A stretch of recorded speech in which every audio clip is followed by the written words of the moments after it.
परमात्मा शरीर नहीं है। परिपूर्ण तरीका से बैठा लीजिए अगर भला चाहते हैं तो, फिर आपकी मर्जी है। नारायण साकार हरि परमात्मा ब्रह्मांड के रचयिता है। ये भी मन मस्तिष्क में भली भांति बैठा लीजिए, क्योंकि आप समस्त महापुरुषों का आगमन सत्य के साथ में संस्कारों के कारण हुआ है। अगर संस्कार न होते तो सत्य के साथ में पहुंचना संभव नहीं था। क्यों? आप देख रहे हैं लगभग दुनियावी कैलेंडर के मुताबिक 24 वर्षों से हमारे पास न रूप है, न रंग है, न देश है, न जटा जूट है, न कंठी माला है, न तिलक छापा है। बाबा साहबा भी हम नहीं है, कथावाचक उपदेशक भी हम नहीं है। पूर्व में भी जानकारी दी गई है, पुनः स्मरण कराया जाता है। जब कथावाचक भी नहीं है, हमारे द्वारा आज तक कहीं पर कोई आश्रम नहीं बनवाया गया है। इस बात को समझो, समझने का प्रयास करो। क्यों? दुनिया की कोई सरकार सिनेमा हॉल नहीं बनवाती है। दुनियावी तौर पर आप भली भांति जानते हैं, जिस प्रांत में रहते हैं, जिस राष्ट्र में रहते हैं, वहां से भी समझ सकते हैं कि कोई सरकार सिनेमा हॉल नहीं बनाती है, नहीं बनवाती है। दुनिया के लोग सिनेमा हॉल बनवाते हैं। अगर ब्रह्मांड में सत्य है और लिंग के रूप में साकार है, उसे किन्हीं आडंबरों से कोई लेना देना नहीं रहता। और ये आप आए हैं तो आपको समझना पड़ेगा, बिना समझे बात नहीं बनती है। दुनिया है, लोग क्या कहते हैं? लोग तो कहते ही रहते हैं। जब आए हो, अभी हमने आपको कहा लिंग के आधार पर साकार में ही पहचान हो पाती है। वैसे दुनिया कहती है, जमाना कहता है कि परमात्मा हर जगह है, लेकिन हम नहीं देख पाते, हमारी समझ में नहीं आता है। द्वापर का जिक्र आता है तो श्री कृष्ण जी का नाम आता है। कलाओं के आधार पर त्रेता की तरफ ध्यान देते हो तो कलाओं के आधार पर रामचंद्र जी का नाम आता है। लेकिन वर्तमान में आप जी रहे हैं, आपको वर्तमान की स्थिति को समझना पड़ेगा। अगर आप लोगों ने वर्तमान की स्थिति को नहीं समझा तो आपके पिताजी की मृत्यु हो गई है। जब तक वो थे, रूह शरीर में थी, तब तक जानकारी देते थे, शिक्षा देते थे, अच्छे बुरे की पहचान बताते थे। प्राणवायु उनके शरीर से निकल गई, शरीर मुर्दा हो गया, अंग सब वही है, कोई काम नहीं कर रहा। शमशान में ले जाकर दफन करो, कुछ भी करो, कोई दर्द पीड़ा नहीं। अब आप अपने मरे हुए पिताजी को चिल्लाओ कि पिताजी ये कार्य मैं नहीं समझ पा रहा, ये मुझे समझा दो। क्या समझाने आएंगे? इस बात को समझो, वो समझाने नहीं आएंगे।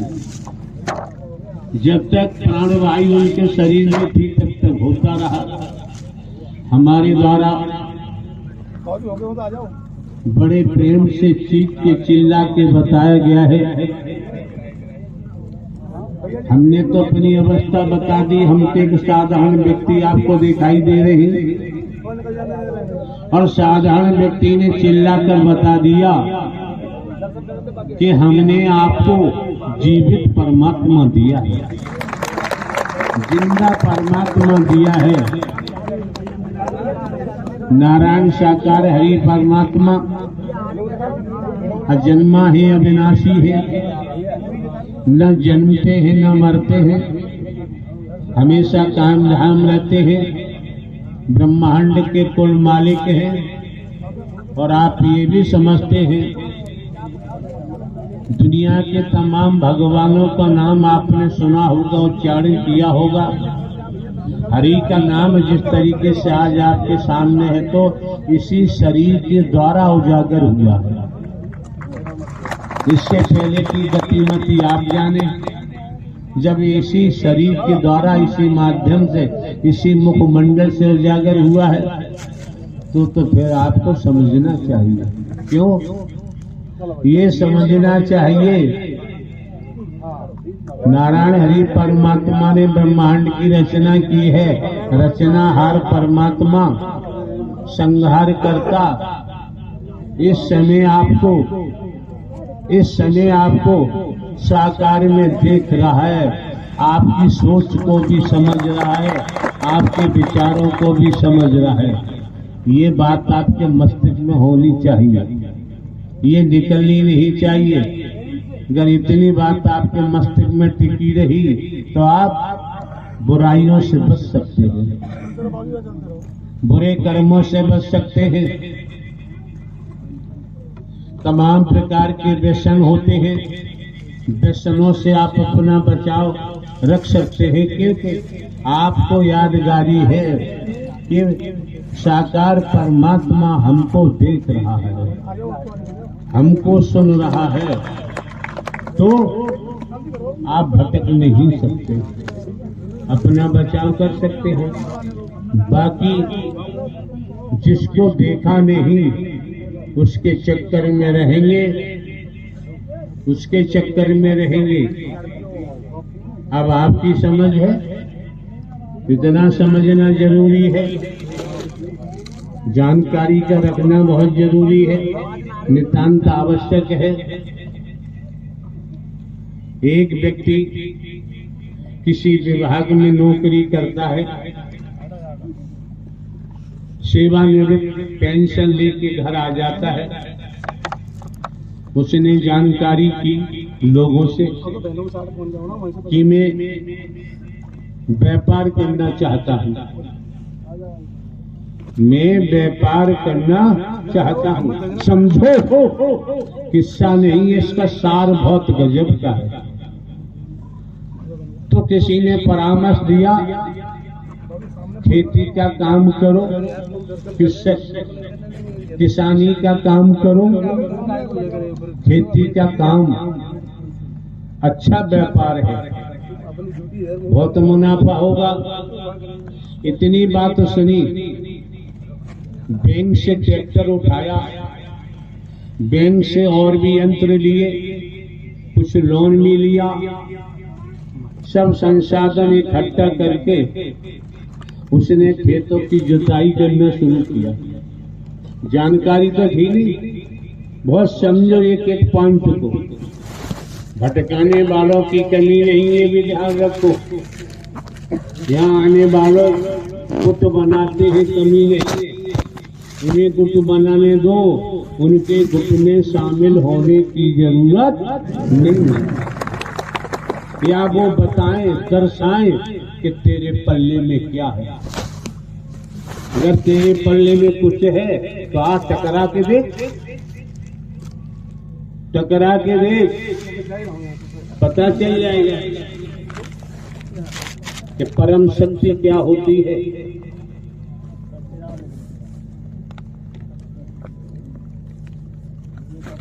इसलिए ऐसे भ्रामक लोग हैं धन का लालच,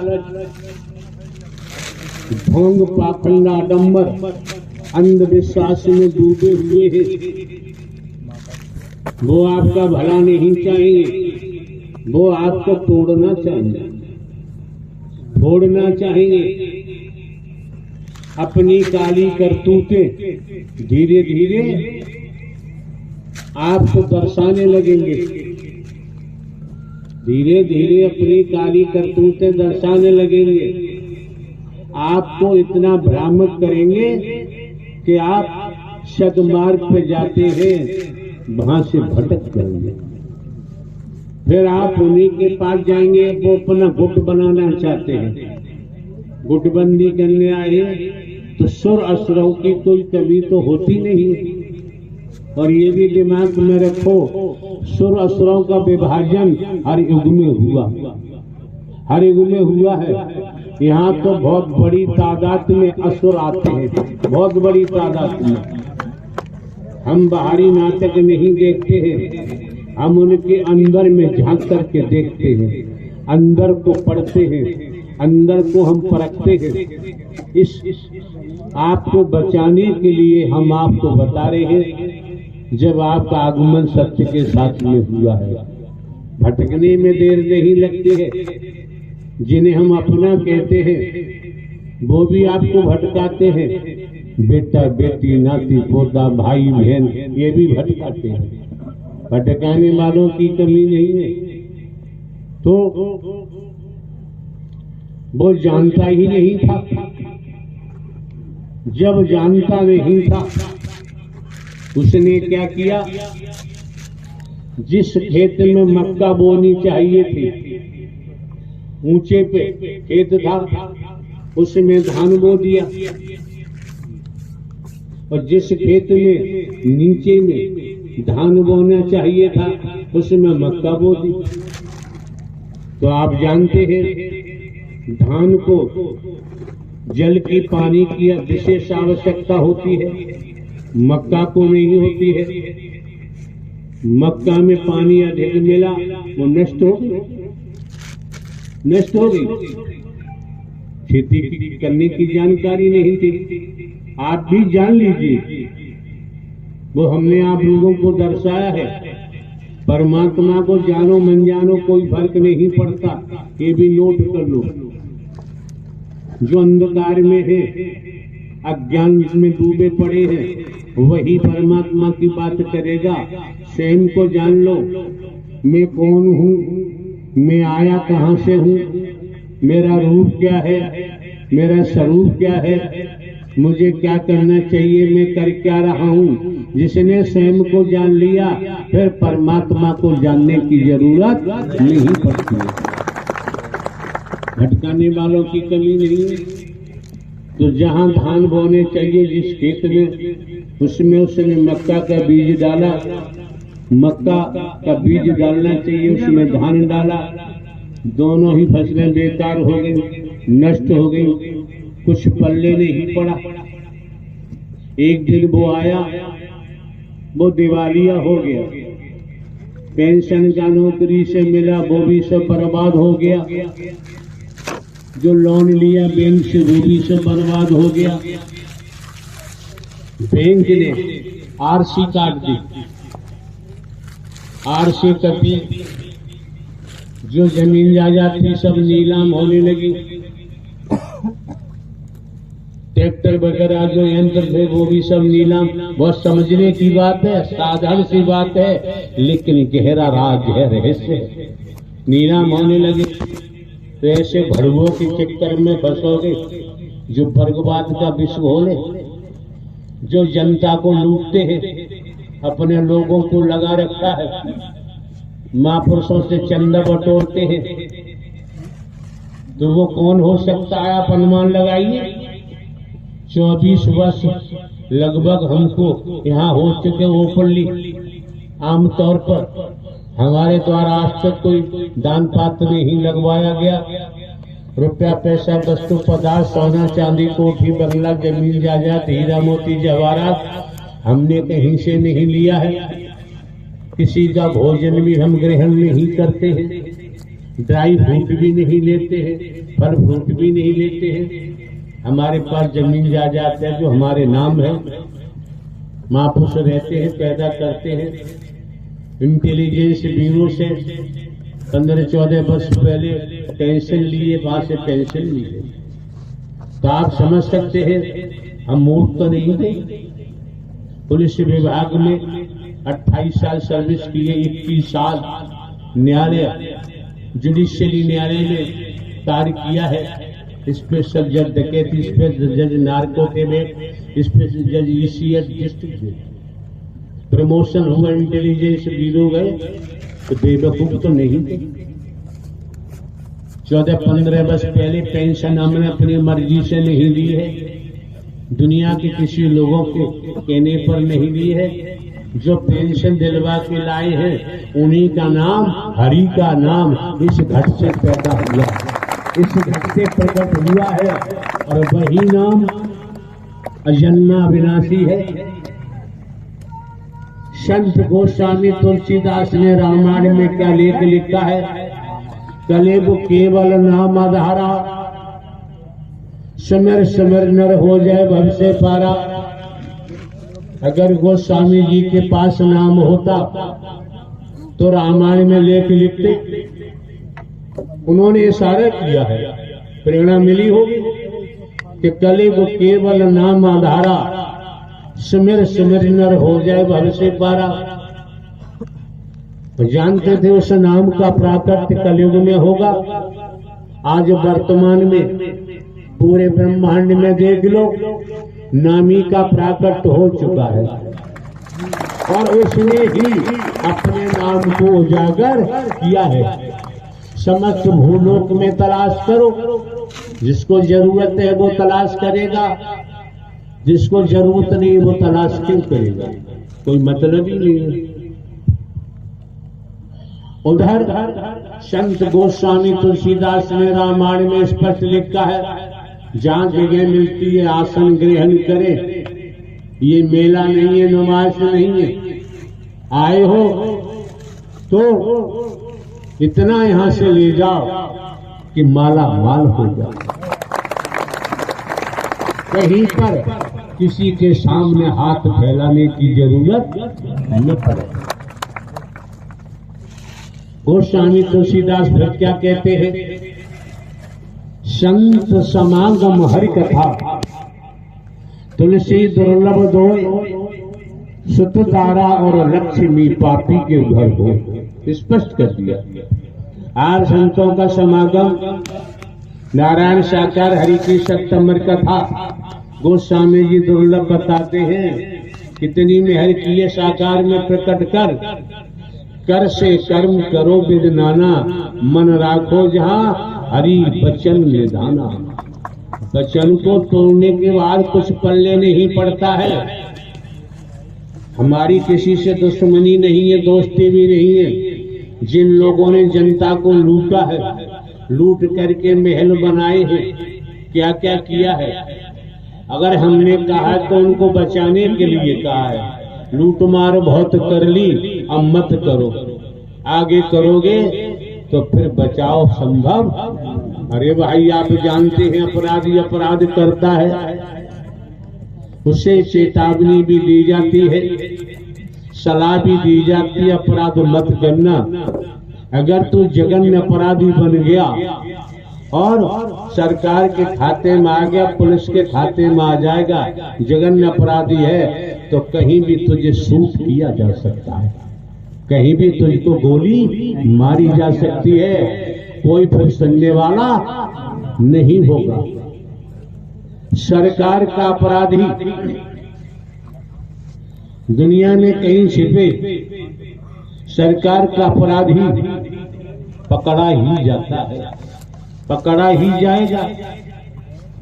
और जिन्होंने नारायण साकार हरि परमात्मा के नाम को बेचा है, धन इकट्ठा किया है, पाप कमाया है, तो परमात्मा नारायण हरि का पापी ब्रह्मांड में कहीं हो वो बचने वाला नहीं। नोट कर लीजिए मन मस्तिष्क में जो कहा जा रहा है, एक एक शब्द घटना घटित होंगी भविष्य में।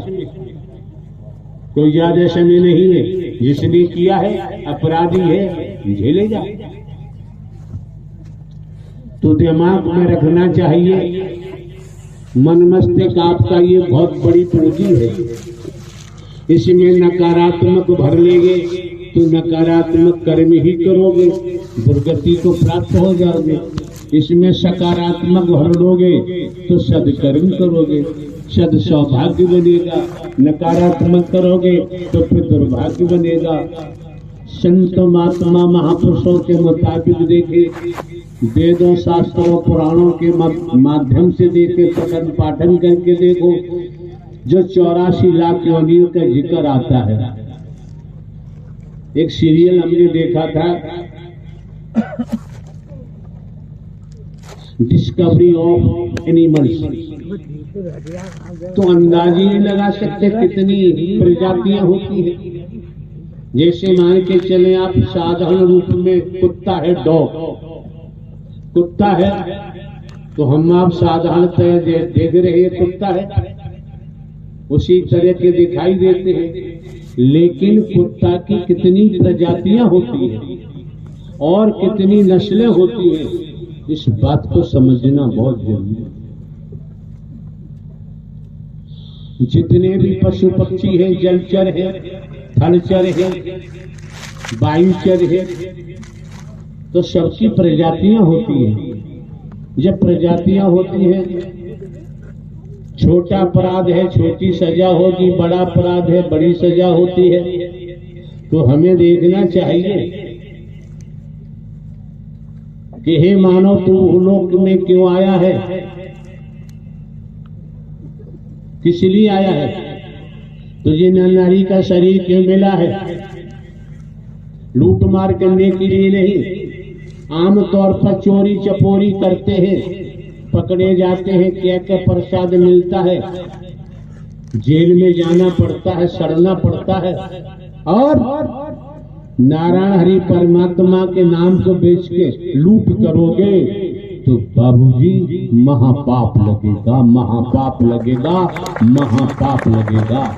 इस ब्रह्मांड में कोई बचा ही नहीं सकता, क्योंकि हमारे द्वारा पूर्व में भी कहा गया है, जहाँ दया होती है वहाँ न्याय नहीं होता, जहाँ न्याय होता है वहाँ दया नहीं होती।